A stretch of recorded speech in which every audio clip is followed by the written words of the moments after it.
Haryana Punjab border ਤੇ ਦਿੱਲੀ ਕੂਚ ਦੇ ਲਈ ਡਟੇ ਕਿਸਾਨਾਂ ਨੂੰ ਅੰਦੋਲਨ ਦੇ ਵਿੱਚ ਹਰਿਆਣਾ ਸਰਕਾਰ ਨੇ ਵੱਡੀ ਰਾਹਤ ਦਿੱਤੀ ਹੈ। ਪ੍ਰਦੇਸ਼ ਦੇ 5.43 ਲੱਖ ਕਿਸਾਨਾਂ ਨੂੰ 1739 ਕਰੋੜ ਰੁਪਏ ਦਾ ਵਿਆਜ ਅਤੇ ਜੁਰਮਾਨਾ ਨਹੀਂ ਦੇਣਾ ਹੋਵੇਗਾ। ਕਾਬਿਲੇ ਗੌਰ ਹੈ ਕਿ ਪੈਕਸ ਪ੍ਰਾਥਮਿਕ कृषि सरकारी कमेटियां ਦੇ ਜ਼ਰੀਏ 30 ਸਤੰਬਰ 2023 ਤੱਕ ਲਏ ਗਏ ਫਸਲੀ ਚੱਕਰ ਦਾ मूलधन 31 मई 2024 तक भुगतान करन ते किसानां नूं विआज ਅਤੇ जुर्माना राशि ਦੀ ਮੁਆਫੀ ਦੇਣ ਦਾ ਐਲਾਨ सीएम मनोहर लाल ਦੇ ਵੱਲੋਂ ਕਰ ਦਿੱਤਾ ਗਿਆ ਹੈ।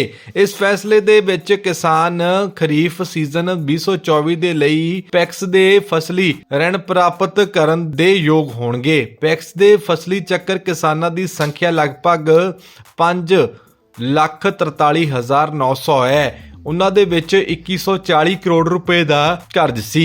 काबिले गौर है कि बजट पेश करन दे बाद मुख मंत्री ने हुण तक पैक्स दे विच केवल किसानी आदान तक कमेटियां नहीं कीतियां सन, बल्कि इस दे विच कई होर चीज़ां भी एड ऑन सेवावां शामिल कीतियां ने। काबिले गौर है कि जिस दे विच भावें बीमा दी गल होवे जां फिर परिवारक बीमा दी जां फिर पेंडू अधिकारां दी गल होवे, इस तो इलावा 1000 नवे हर हित स्टोर भी खोले जाणगे। मुख मंत्री ने कहा है कि श्री गुरु रविदास जयंती दी पूर्व संध्या ते प्रस्तुत कीते गए बजट दे विच उन्हां दे सम्मान दे विच महत्वपूर्ण फैसले लिते गए ने। पिपली कुरुक्षेत्र दे विच एक स्थापना स्मारक भी बनाया जाएगा। इस दे लई 5 एकड़ दा जमीन भी ऐलानी गई है। इस सब दे विच राकेश टिकैत ग्रुप ने हरियाणा प्रदेश प्रधान रतन मान ने दस्सिया है कि किसानां दे लई बजट दे विच कुछ भी नहीं। बजट दे विच साडीआं मंगां जो सन ओह हाले तक उन्हां दा जिक्र भी नहीं किया गया। माननीय अध्यक्ष महोदय, किसान राज्य की अर्थव्यवस्था की रीढ़ है। हमारे किसानों की कड़ी मेहनत और परिश्रम के कारण हरियाणा राष्ट्रीय खाद्य सुरक्षा सुनिश्चित करने में प्रमुख योगदान करता है।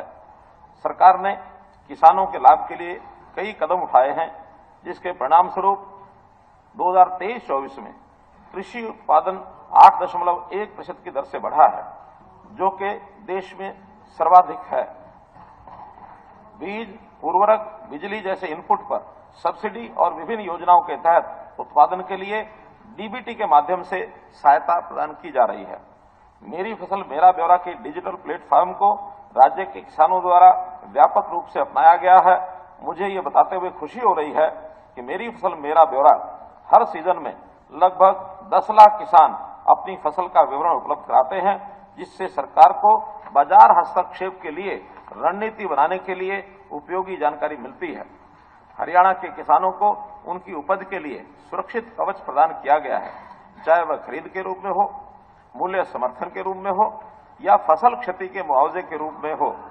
प्रचलित बाजार मूल्य और न्यूनतम समर्थन मूल्य के बीच के मूल्य के अंतर आधार पर सरकार ने न्यूनतम समर्थन मूल्य की पर सीधी खरीद या भावांतर भरपाई योजना के माध्यम से मूल्य अंतर के लिए सहायता प्रदान करने की रणनीति अपनाई है।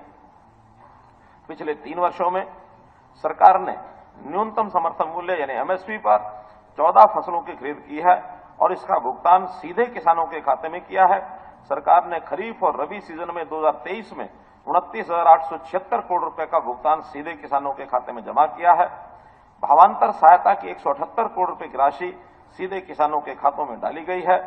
सरकार राज्य के सभी किसानों को आश्वस्त करना चाहती है कि वह उनके योगदान को